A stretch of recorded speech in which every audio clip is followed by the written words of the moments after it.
It is in soon Easter, but I don't celebrate Easter. I have some Easter things stored, but I don't take it and place it in my home.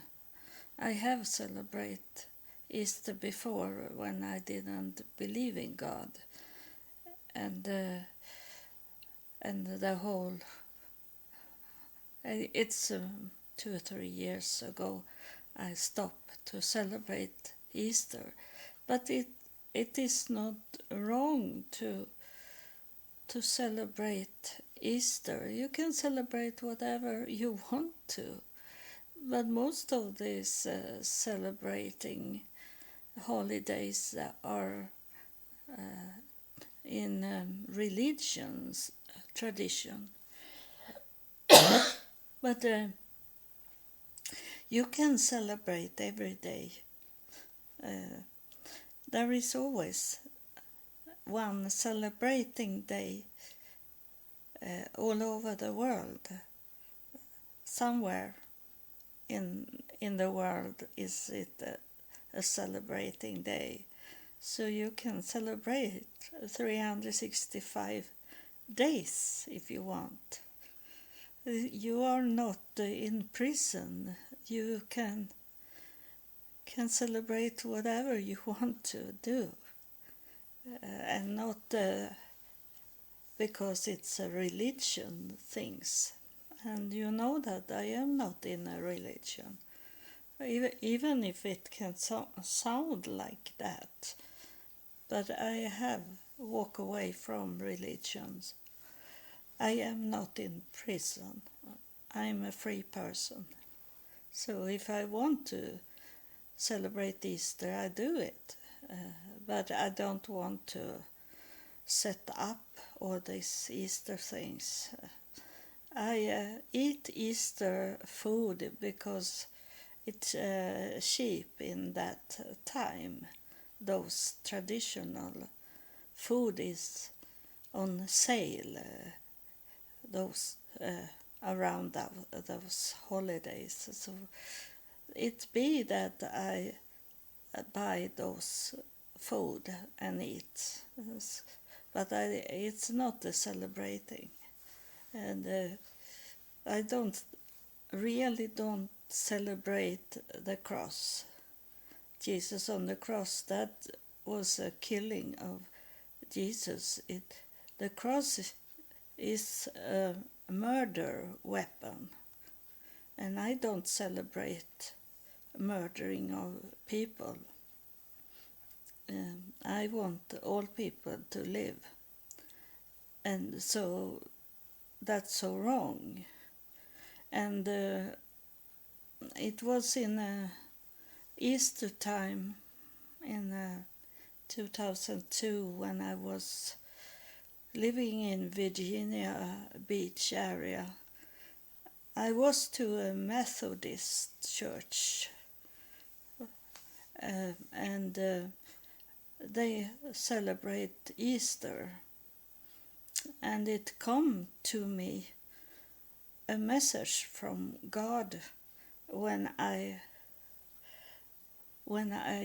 sit in the service, and the pastor was preaching about Easter and Jesus on the cross, and it come to my mind that Jesus, when he come back to earth after he have died, and he come back, and he didn't go to those men. It was men that have killed him. So why should he go back to and be with those that have killed him? Instead, the first person he was talking to, it was Mary Magdalene, and he told her to go and to preach, to tell those apostles that was frightened and was closed in a house and frightened to be seen, and Jesus say, go and tell them the good news that I am arise, I am here. And so that was a message I got in the service, that Jesus want women to preach for the man. But that, of course, it's ignorance from men that a woman should preach. So, but it was from the start, after the cross, after that Jesus had been murdered of men, and Jesus was murdered of religion, and also that they were thinking he was a political person. Now they cut the grass outside my home. So I hold the microphone closer to me, so I hope you hear it anyway. It's kind of disturbing because they cut into rocks also, so it's much sound.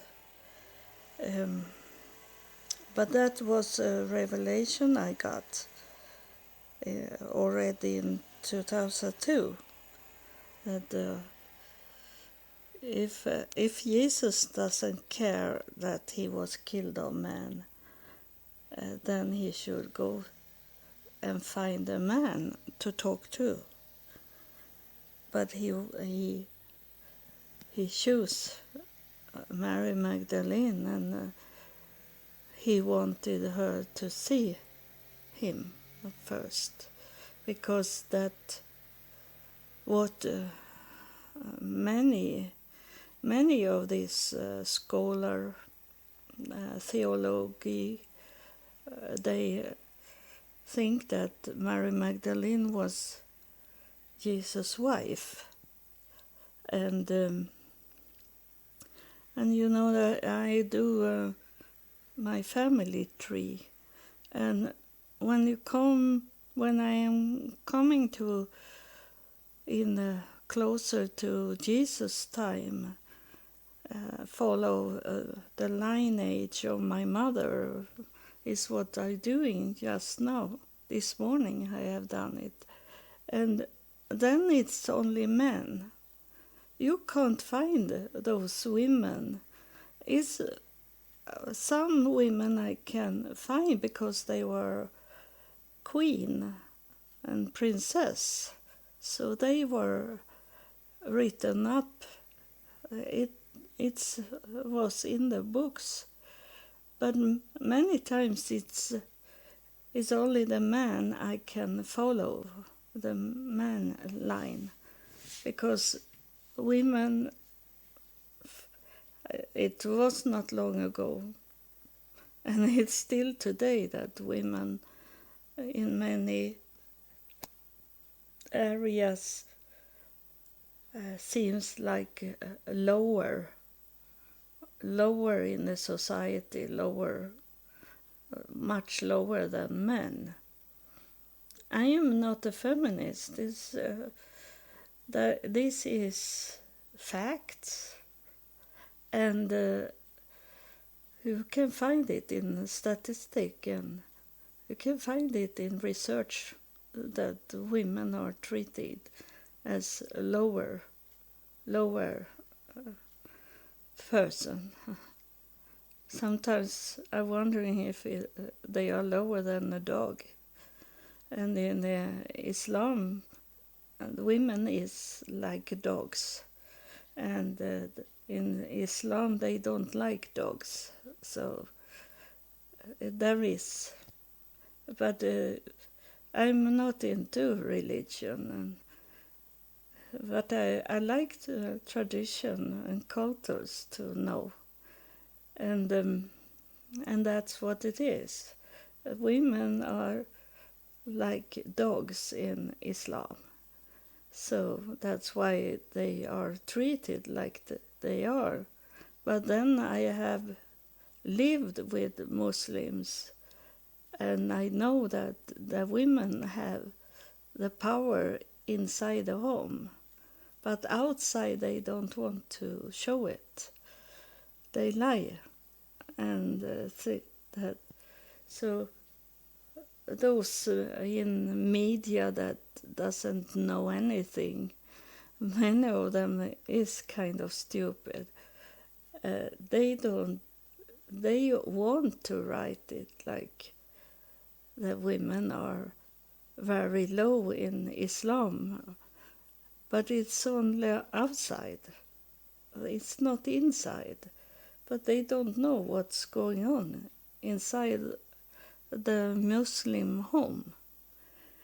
And when they look for terrorists, they never look at women. But it's many times women that tell the man what to do, and the man do it. I have seen it. I lived with Muslims, so I know what's going on inside the home. And so the women in Islam, they don't feel like they are in a lower place. It's for us that is not Muslim that see it like they are lower than the men. But they have the power in the home, so they don't feel like they are lower because of inside the home. And then they accept what's going on outside, that for not long ago they couldn't drive a car. They were not allowed to walk out at all. And if they walk out, they need to have a man person. And then it was older man, but then they do a shortcut, so they can have almost a baby boy taken out, and they are allowed to go out. So it change. It change in religions. It's not. It's those Orthodox that hold it, but in other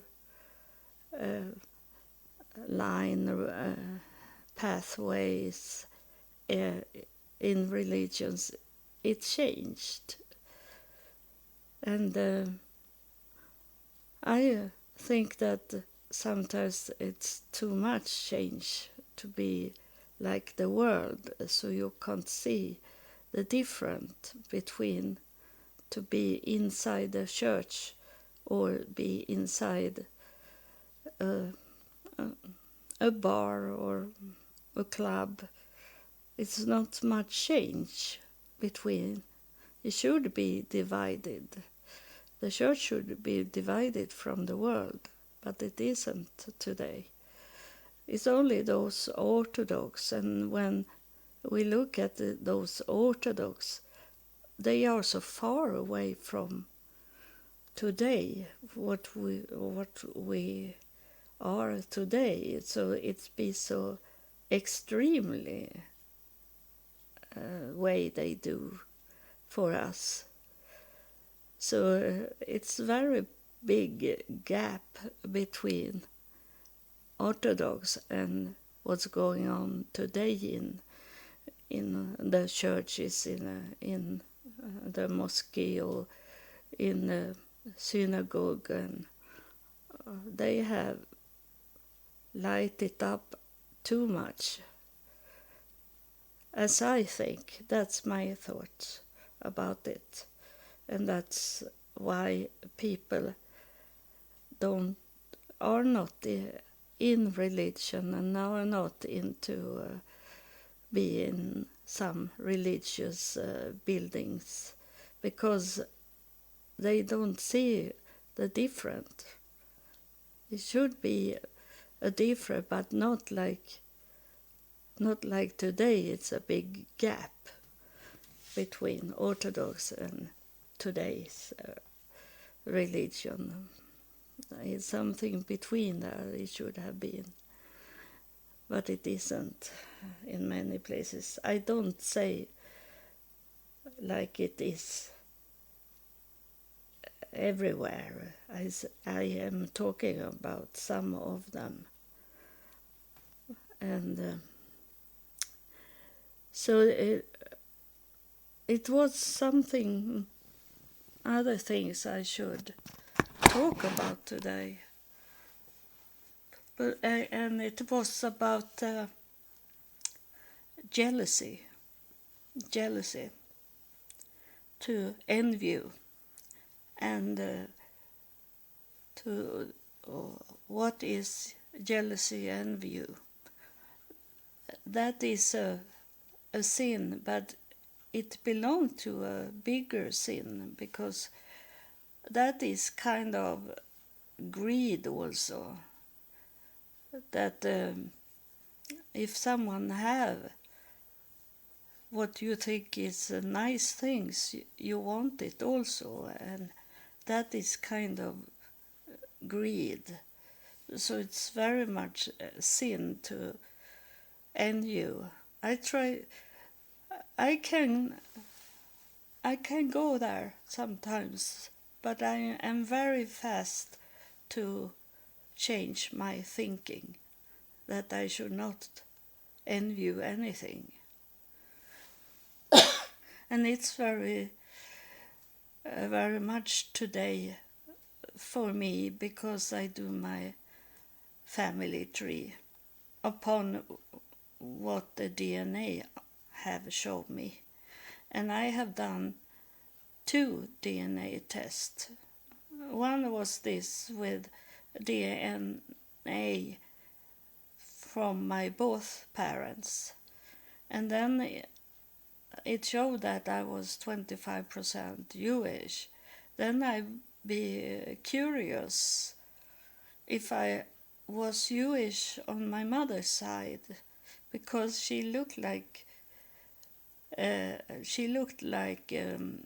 being Jewish, even if you can't tell that a person is Jewish in the way they look like. But my mother looked like those that is from Jewish, that would say this origin form of Jewish looking people. She had black hair, and she had green-brown eyes, and she was always ashamed of her big nose. And so she looked like that. So I was curious about where am I Jewish? So I did this my mother line DNA test also. So, and both of these tests is showing me that I'm related to Jesus, and to I could tell that like it Jesus, but in a better way to say that I belong to David house, the house of David. That's better to say, and I look at it today that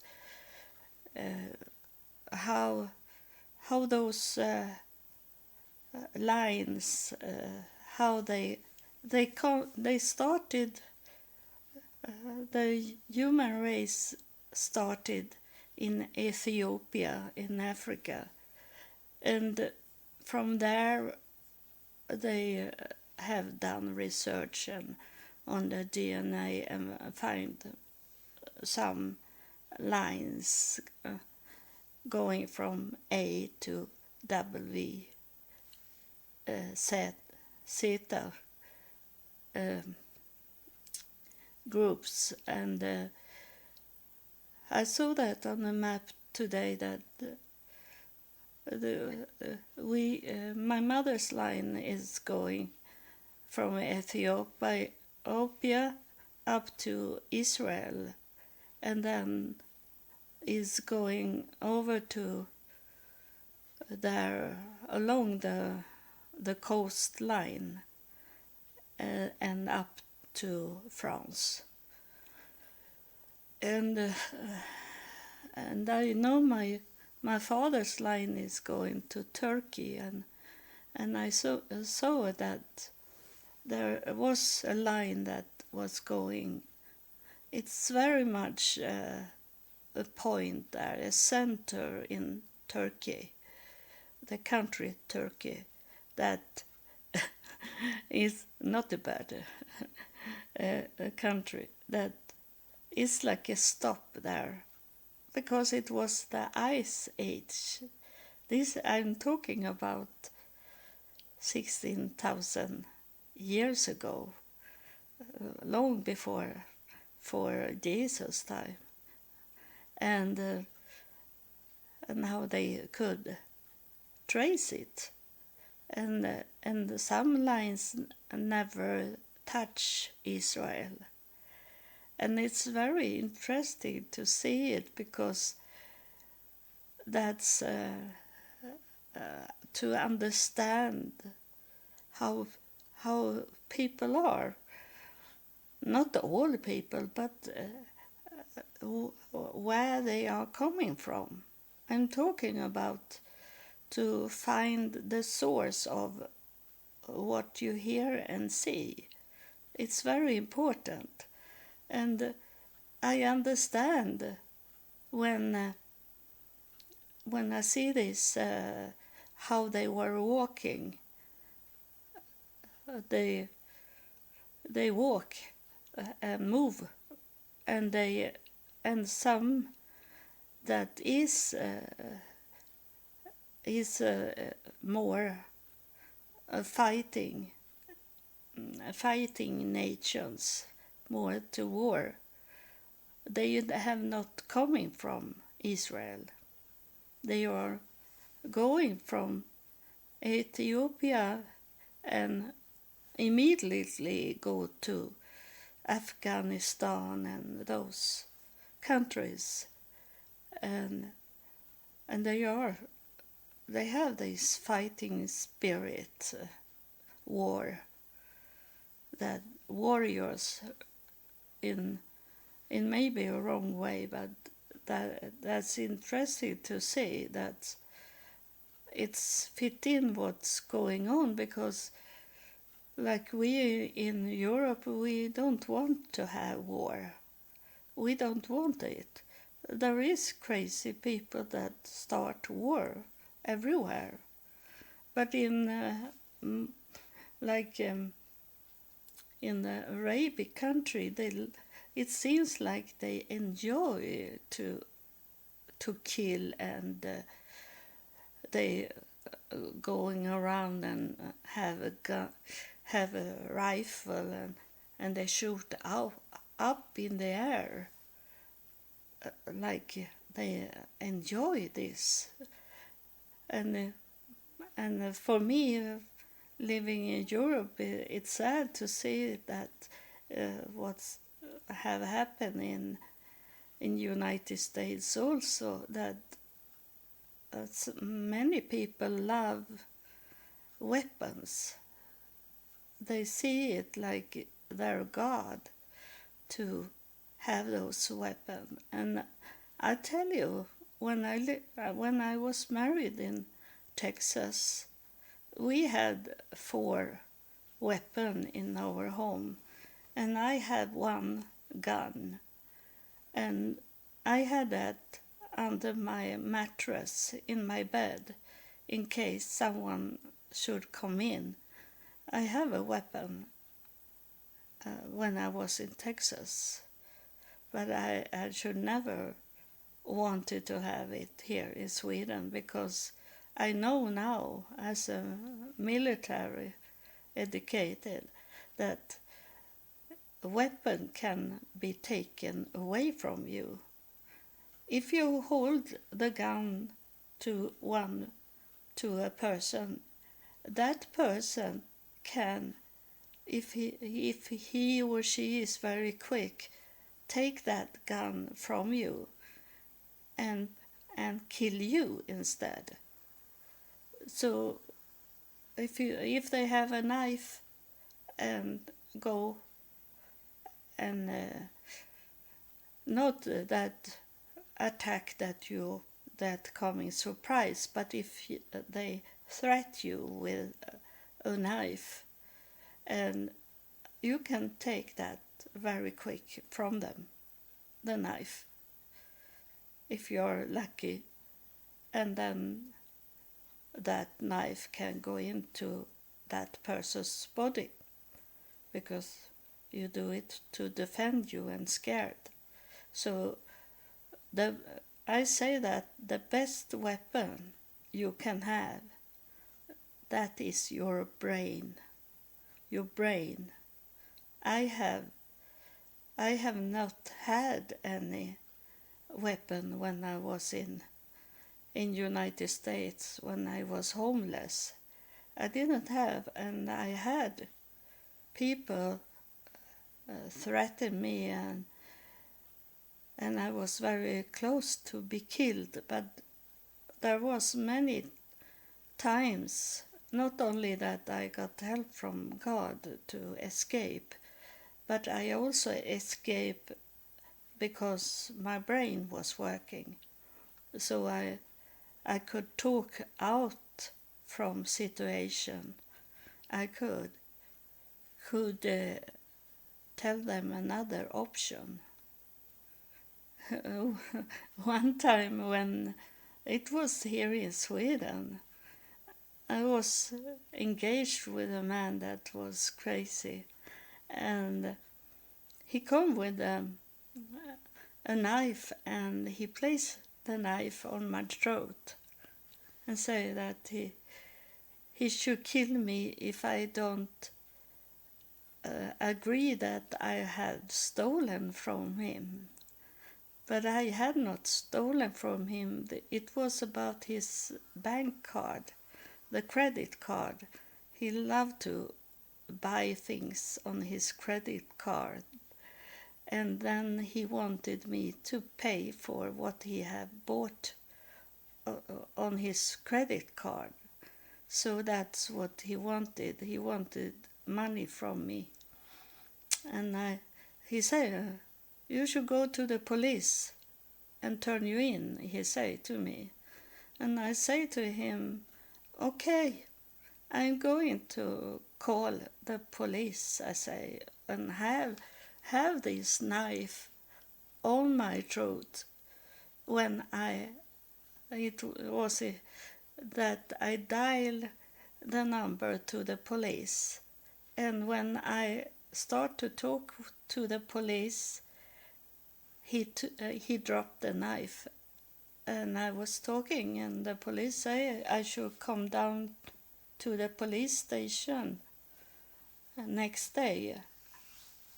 And so he heard it, and then he walked away, and was thinking that in some way I should turn in myself.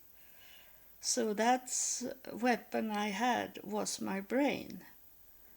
And it was the same in United States when Richard, the man I was living with, come and hold my. He was a military, so he knew how to break my arms, and he was on his way to break my arms, and he say, "Who am you? Who is he that you have sex with?" He say to me. He thought I had another man, and first I say I don't have any man, but then I start to think I can't say like that. I have to go with his crazy thoughts. So I say to him, I was sitting in a bathtub when he come in, and I say to him, if you let me come out from the bathtub, I will go to my bag and write down the telephone number I have to this man. I say to him. So I play with him, what he was thinking in his. He was drunk and have taken drugs, so he was total crazy. So I say that I go and give you the phone number to him, but I have that in my bag, so I have to go and get it, I say to him. So he let me come up from the bathtub, and I put on my clothes before I start to open the bag, but then he had forgot what was going on, and then I say to him that I can go and get you more wine. I say I go to the store and buy wine for you, because I saw at the bed stand he had money laying there. So I come to find out that I take a chance that he think that I should go and buy a wine bottle. And so he let me go out from we were in a hotel room. So he let me go out. So, and it was a police car just when I walk out. It was this, what they are doing, those in heaven for me, that I was not thinking in that time. But there was a police car standing outside. And so I went to the police and told them what had happened. And the police go out from the car, and they go in the hotel room and pick him, take him out and take him to the police station, and he was in the jail, and he got a punishment for it, and we split up, and he was not allowed to come close to me. But those things in the United States, that a person can't come close to you because they have done some bad things, but that is only paper. They can stand in the corner anyway when you're coming. So that's ridiculous. I was scared anyway, even if I have that paper on him. So I see a fly that have coming into a spider web, and I want to save him from the spider. I don't want to see it.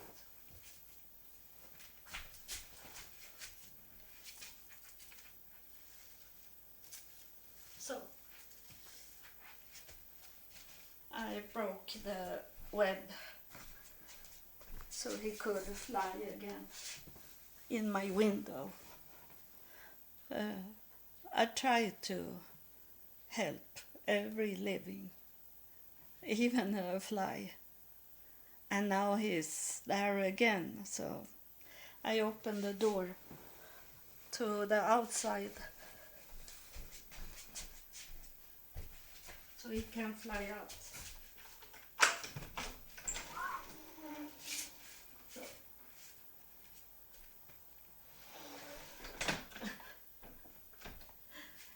You see, you hear who I am. I try to not kill any living creature as much as I can. Sometimes you have to, when they don't want to do what you want them to do, then you have to kill them, or if it's very disturbing. But I try the most I can to not.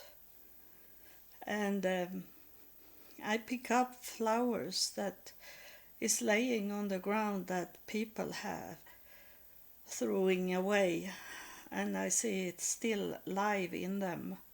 I take them home and place them in water and let them live a little longer. And I don't want to have flowers that is cut off.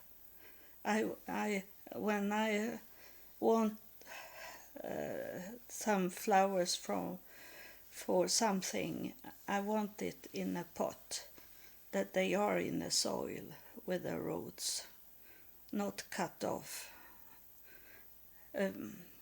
No, and I care for everything that living things, but I don't go like in some Japanese religion. They brush their way when they walking, so they don't walk on something, an ant, for example, and kill it. So they brush their way the whole time. That's not like I am. I don't care if they are running in my way when I'm walking. That I can't do anything about. That's very orthodox to be. But I try as much as I can to let those that live, whatever it is that live, let it live. I'm against to kill. I am against weapon. But in everything is it that I respect your opinion. It's not that I hate you because you do this and these things. It's not like that for me. I respect every people and their opinion, even if it's not my way to live and my way. But I don't go and hate people because what they are doing and who they are. I love all people. I love all living. And that's... I ended now and talking about this with NU. I meet very much NU because on my mother's lineage in my family tree, and that's fact because I have done 2 DNA tests, and it shows that it's only royals everywhere in her lineage, and I have cousins that is royals all over, not only in Europe. This DNA for my mother's lineage. It was this the last Tsar, those royals in Russia that was killed because they were royals. The Tsar family, the whole family was killed, murdered. I am related to them. That's my family, far away from me, and that I can't do anything about, because people are envy me and hate me because I am from a royal line, and I'm a royal line down to David's house, the biblic King David. So it's royal everywhere, and I can find the whole line because they were known people. It's Caesar in my lineage, and it's the Constantine that did stupid things in the Bible and want Jesus to be God. I have Constantine in my mother's lineage, so there is both good and not good people in the lineage. So that's what I can tell. So people don't think that I'm proud of it. I'm not proud of Constantine and others that have done things, and that I'm talking about NU. That why should they hate me? Because what my lineage of my mother and my DNA are, that's not me in those people. It's only we have a silver cord between us. Yeah, I have a silver cord between me and Jesus, and that's why he's coming through. I can pull my DNA, the silver cord. I can pull them close to me so they can talk to me from heaven. That's why they're coming through, because all those spirits that is here, coming here and talk, they are my ancestors, my cousins, my DNA match. That's why it's happened. They are not coming from only like on their own. It's not that they're coming from nowhere. They are in the silver cord between me and them. And it's not broken. I have the whole my family tree there is down to Adam and Eve. I can trace it because they were famous, known, not maybe in the books, but in oral tradition they are there. So that's what I wanted to say. It was a long episode. I never know if it's be a long episode or short, but this was a long. And I am glad that I have some followers that maybe understand what I'm talking about, and maybe will understand. And I tell you that before this time, when I didn't know God, but there was spirit things that happened to me, and I didn't understood what was going on. But then after after one day or some days, suddenly my brain picked it up and understood what I have seen and heard. So that can happen to you also, that your brain doesn't understand it just today, but after a while it's be like a lightning for you, that you understand what I have been talking about and what the spirits have talking about when they are coming through. So thank you, and have a blessed day, and be blessed time what time you listen at this.